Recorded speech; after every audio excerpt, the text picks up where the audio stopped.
हे नाथ नारायण वासुदेवा। श्री कृष्ण गोविंद हरे मुरारी। हे नाथ नारायण वासुदेवा। श्री कृष्ण गोविंद हरे मुरारी। हे नाथ नारायण वासुदेवा। श्री कृष्ण गोविंद हरे मुरारी। हे नाथ नारायण वासुदेवा। सभी भक्त लोग एकाग्रचित होकर के सुनिएगा, बहुत ध्यान से सुनिएगा। तुम्हारे मन में किसी पर क्रोध आता है तो सबसे पहले, मैंने कल भी कहा था, अपने पर क्रोध करो, क्योंकि अपने मन में क्रोध को आश्रय देकर तुमने उस स्थान को भ्रष्ट कर दिया जिसमें केवल प्रेम का निवास होना चाहिए था। मन में केवल प्रेम होना चाहिए था। ये क्रोध कैसे आया? क्रोध करना तो इस बात पे क्रोध करो कि मुझ में क्रोध की भावना जागी क्यों। लेकिन नहीं करना चाहते हम लोग। पाना चाहते हैं भगवान का प्रेम रस, और संसार में अपना पराया, तेरा मेरा, यही भाव रखते हैं। आप सोचिएगा, ध्यान से सुनिएगा, क्या ये सत्य नहीं?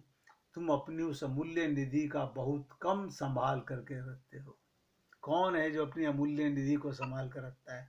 नहीं, आप क्या कह रहे हो, हम तो अपने नोटों को भी बहुत संभाल के रखते हैं, ज्वेलरी को बहुत संभाल के रखते हैं, लेकिन अमूल्य निधि को अभी हमें पता ही नहीं है अमूल्य निधि किसे कहते हैं।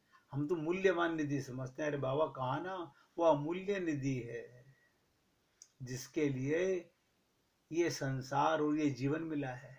ये शरीर जो आपको मिला है, ये जीवन मिला है, उसी निधि को पाने के लिए मिला है।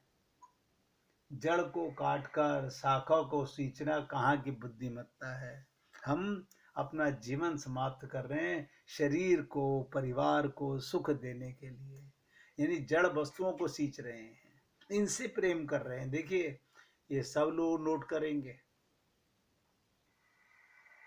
हम अपनी अमूल्य निधि को भूल गए। इस देह में हरि मिलाते हैं, अमूल्य निधि थी। इतना जान लेने के बाद तो भक्त को बल्लियों उछलना चाहिए कि मुझे सार मिल गया जीवन का। लेकिन नहीं, तुम उसी को, केवल परमात्मा को संभालते रहो बस। यानी ध्यान में रखना सदा, भगवान रहते साथ में। लेकिन कौन करे, कौन ये प्रयत्न करे, कहाँ से प्रयत्न करे, कैसे मन में भाव आए अमूल्य निधि का? ये अमूल्य निधि का भी ध्यान किसे आएगा? जो अपने को आत्मा मानेगा, जो शरीर मानेगा, वो संसार के समान को ही मूल्यवान मानेगा, चाहे कोई कितना भी कहता रहे। कोई कितना भी कहता रहे, वो संसार के समान को, छीनने वाले समान को, मिटने वाले समान को, आने जाने वाले समान को, उन पदार्थों को, उन वस्तुओं को, जड़ जीव को ही अपना मानेगा, जड़ वस्तुओं को ही अपना मानेगा। और यहाँ से जाता हुआ भी उन्हीं में ममता मोह आसक्ति करेगा और वापस फिर संसार में पटक दिया जाएगा। अब आप सोचिएगा,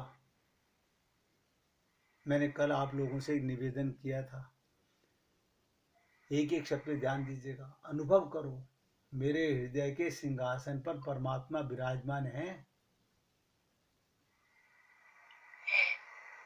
साक्षात्कार विराजमान है, सबके हृदय में विराजमान है। और ध्यान से सुनिएगा, प्रत्येक संकल्प और क्रिया को देख रहे हैं। मुख से बोलने से पहले सोचो भगवान सुन रहे हैं। आंखें खोलने से देखने से पहले देखो भगवान मुझसे पहले देखते हैं। वे मुझसे खेल रहे हैं, मेरे खेल से वो प्रसन्न हो रहे हैं। अगर मैं उनको देख रहा हूं तो भगवान प्रसन्न हो रहे हैं। आपका धन बढ़ रहा है, यही तो परम धन है, यही तो धनवंता है कि धनवंता सोई जानिए जापे राम नाम धन होए। भगवान खेल रहे हैं, कैसे खेल रहे हैं ध्यान दीजिएगा, आपके ऊपर दृष्टि रखते हैं। जैसे परिवार के लोग, जब बेटा पिताजी को कहता है पिताजी आपने एक कारखाना लगाया था, देखो मैंने 2 कारखाने कर दिए, आपने 50 करोड़ रुपए कमाए थे, मैंने 100 करोड़ रुपए कमा दिए। बेटा बाप कहता है वाह बेटा वाह, तूने तो बाप का नाम रोशन कर दिया। इसी प्रकार परमात्मा आपको देखते हैं कि आप कौन सा धन बढ़ा रहे हो। संसारी बाप को और बेटे को क्या पता क्या बढ़ा रहा है, वो सुबह से शाम तक गधे की तरह पिल रहा है। और क्या बढ़ाने के लिए? भगवान की सेवा करने के लिए नहीं, भगवान का कार्य करने के लिए नहीं, वो मिट्टी के घरौंदे बनाने के लिए, मिट्टी का सामान इकट्ठा करने के लिए। भगवान देख रहे हैं, भगवान बड़े नाराज रुष्ट होते हैं, कहते हैं देखो मैंने भेजा था परम धन कमाने के लिए, परम निधि को जानने के लिए, और ये मूर्ख कहाँ अपना समय बर्बाद कर रहा है। कभी आप लोगों ने सोचा कि जब हम लोगों के जीवन में गुरु आते हैं तो मैं कितना भाग्यवान हूँ कि परमात्मा के खेल का साधन बनकर उन्हें प्रसन्न कर रहा हूँ। अब बताइएगा, आप सब में भगवान को देखो, भगवान का कार्य करो, भगवान का प्रेम बढ़ाओ तो भगवान खुश होंगे, या आप मिट्टी के घरौंदे बनाओ, मिट्टी के बर्तन इकट्ठे करो, मिट्टी का सामान इकट्ठा करो तो भगवान प्रसन्न होंगे। ये सब हम लोगों के ऊपर डिपेंड करता है। ये तो सबका तजुर्बा है।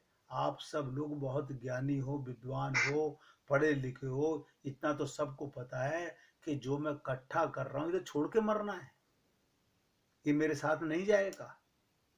है कोई ऐसा जो ये कहता है मुझे साथ लेके जा सकता हूँ? फिर इसमें आसक्ति क्यों? ये तो भगवान अपनी कृपा से आपको दे ही रहे हैं। आपको लगता है कि मैं कर रहा हूँ, और यही कार्य, यही मकान, यही दुकान भगवान के निमित्त कार्य कर रहे हो तो भगवान का धन बढ़ रहा है। लेकिन नहीं, हम ऐसे कैसे कहते हैं? बढ़ा तो मेहनत तो हम कर रहे हैं, नाम भगवान का करते हैं। ये छोटे छोटे पाप, छोटी छोटी त्रुटियां हमारे अंदर ऐसे घुस गई हैं जो हम समझते नहीं। आज हमारे भारतवर्ष में जगन्नाथपुरी के अंदर जगन्नाथ जी की रथ यात्रा निकाली जाती है, और मैंने देखा कि पूरे हिंदुस्तान में बहुत मंदिरों के अंदर लोग जगन्नाथ जी की यात्रा निकाल रहे हैं, और हम लोग उस यात्रा में शामिल भी हो रहे हैं। हम अपने फोटो खिंचवाते हैं जगन्नाथ यात्रा में।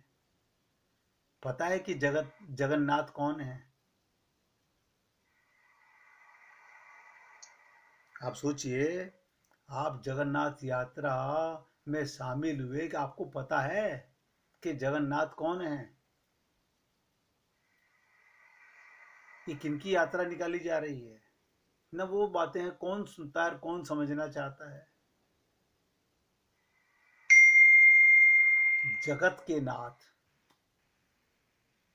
जगन्नाथ कौन है? जगत के नाथ, यानी ध्यान से सुनते जाइएगा, जड़ चेतन प्रत्येक जीव के नाथ भगवान है। जड़ वस्तुओं के भी नाथ भगवान हैं और चेतन के भी नाथ भगवान हैं। और बताऊं, भगवान के भी भगवान नाथ जगन्नाथ हैं। भगवान के भगवान सुन लीजिएगा, एक जगन्नाथ हैं, उनके श्वास हैं, उनको भी भगवान कहा जा सकता है। वो उनके स्वरूप शक्ति के अंश हैं। ये ब्रह्मा विष्णु महेश जो कहलाते हैं, ये भगवान जगन्नाथ के अंश हैं। ये उनके श्वास हैं जिनकी आप और हम लोग पूजा करते हैं।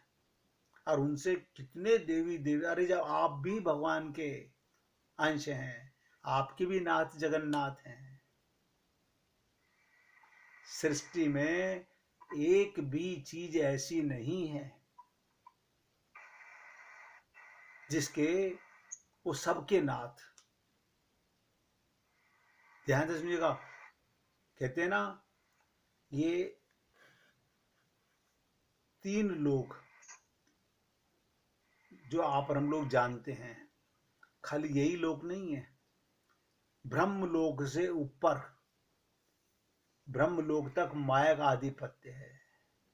ब्रह्मलोक से भी आगे, ब्रह्मलोक से भी आगे बिरजा नदी है।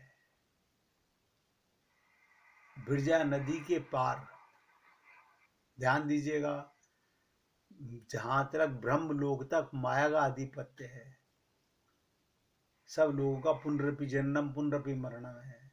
और उसके ऊपर दिव्य लोक हैं। कौन से लोक हैं? सब भगवानों के लोक हैं। शिव लोक है, साकेत लोक है, वैकुंठ लोक है, और उस लोक के भी परे एक जगन्नाथ लोक है, जिसे गोलोक भी कहते हैं। लेकिन हम नहीं जानते। हम तो बस इतना जानते हैं कि भगवान श्री कृष्ण, बलराम जी और उनकी बहन सुभद्रा जी की मूर्तियां स्थापित की हुई हैं। उनकी यात्रा निकलती है, हम उसमें चले जाते हैं, वीडियो बनवाते हैं, नई नई साड़ी, नए नए सूट, नए नए कुर्ते पजामे पहनकर, और प्रसाद खा पी करके आगे भाई, हो गई जगन्नाथ यात्रा।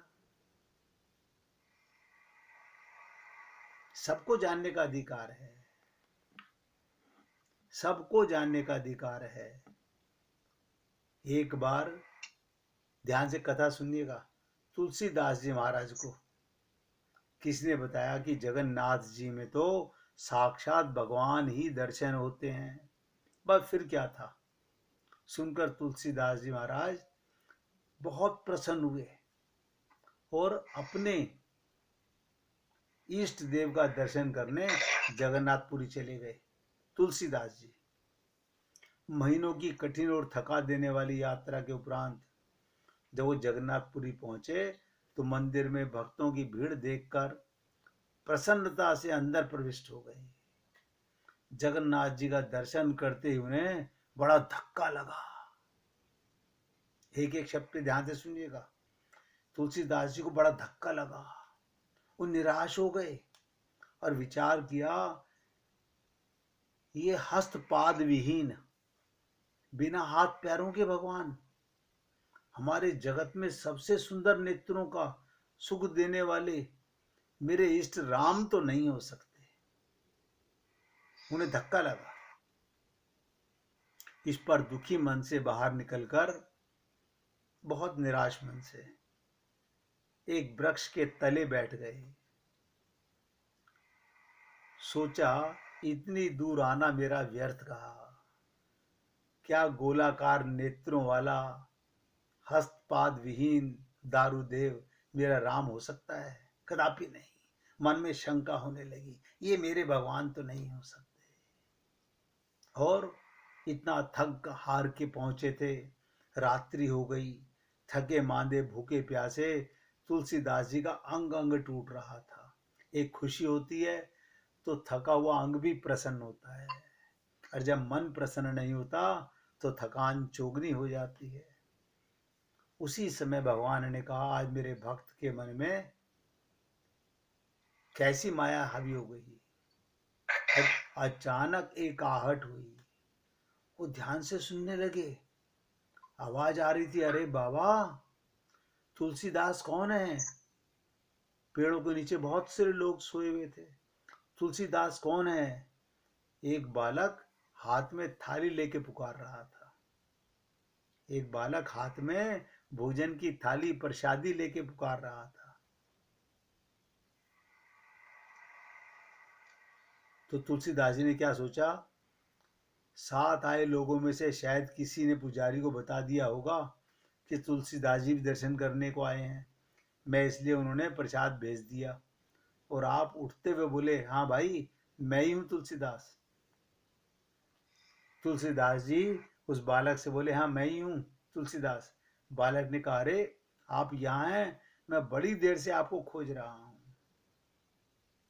बालक ने कहा, लीजिए जगन्नाथ जी, आपके लिए प्रसाद भेजा है। क्या शब्द कहे कि जगन्नाथ जी ने आपके लिए प्रसाद भेजा है। तुलसीदास बोले, भैया कृपा करके इसे वापस ले जाओ। जगन्नाथ का भात जगत जगत पसारे हाथ। आश्चर्य की बात है, जगन्नाथ का भात जगत पसारे हाथ, और वो स्वयं महाप्रभु ने भेजा और आप इसे अस्वीकार कर रहे हैं।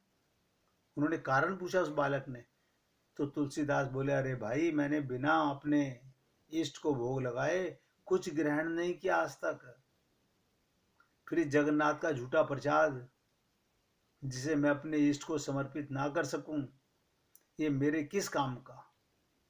बालक ने मुस्कुराते हुए कहा, अरे बाबा आपके इष्ट ने ही तो भेजा है। हैं? देखिएगा, वो बालक कह रहा है ये आपके इष्ट ने ही भेजा है। तुलसीदास बोले, ये बिना हाथ पैर के दारू मूर्ति मेरा इष्ट नहीं हो सकता। बालक ने कहा, बालक ने देखिए क्या जवाब दिया तुलसीदास जी को। ये किस रूप का वर्णन कर रहे हैं आप? आपने रामचरितमानस में क्या लिखा हुआ है?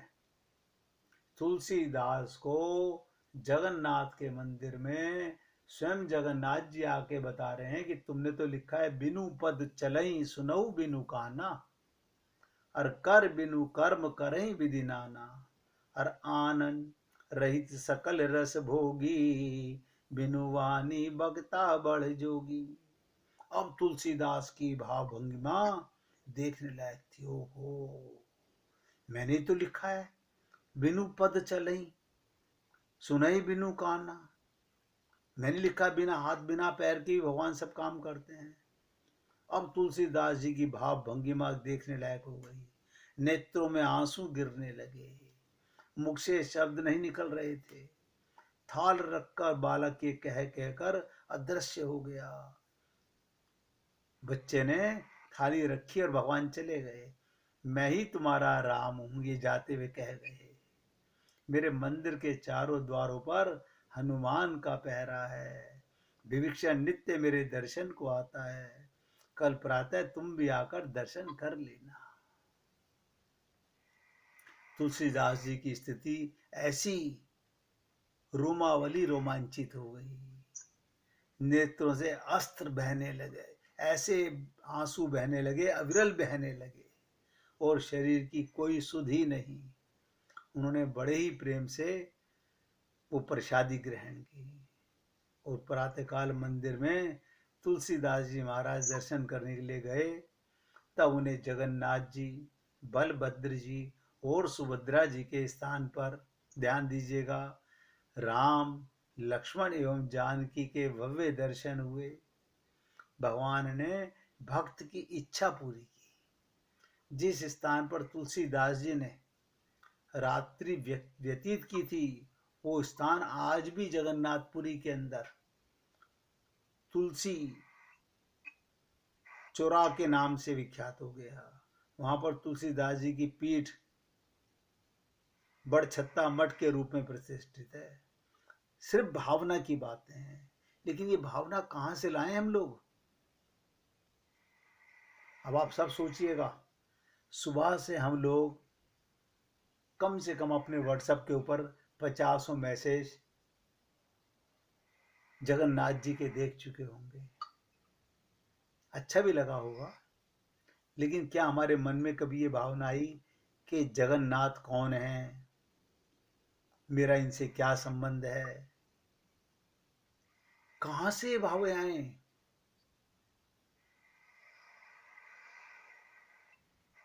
ये भावना क्यों नहीं आती मन के अंदर? अरे आप उन्हीं के तो अंश हो, परमात्मा के अंश हो। कैसे हम निश्चय करेंगे? इसलिए मैंने कहा कि अनुभव करो मेरे हृदय के सिंहासन पर परमात्मा विराजमान है।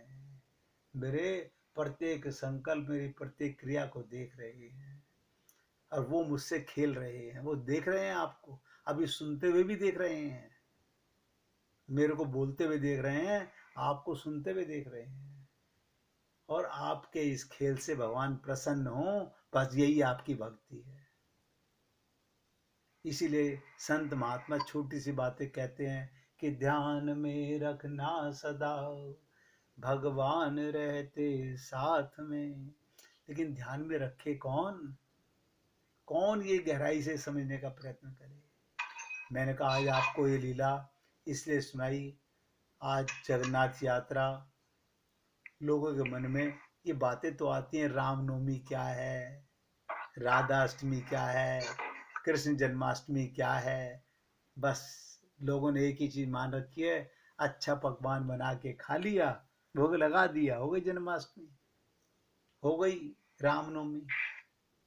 नहीं मन में भाव आता, नहीं अपने हृदय के अंदर ये बात आती कि प्रभु प्रेम कैसे मिलेगा।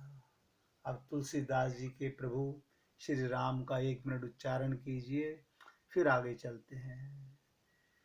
श्री